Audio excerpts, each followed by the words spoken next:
Edna, pagkatapos nating kumain, ikaw naman ang lalantakan ko. Di ka ba nagsasawa, Rogelio? Yung tarog mo, lupay-pay na.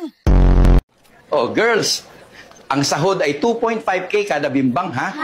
Huwag magreklamo pag maliit ang sahod, kasalanan nyo yan kung maliit. Ay, sunog! Nasaan ang sunog? Andito sa kipay ko, sir. Pasukin mo! Asawa mo ako, be! Malandi ka talaga! Apo.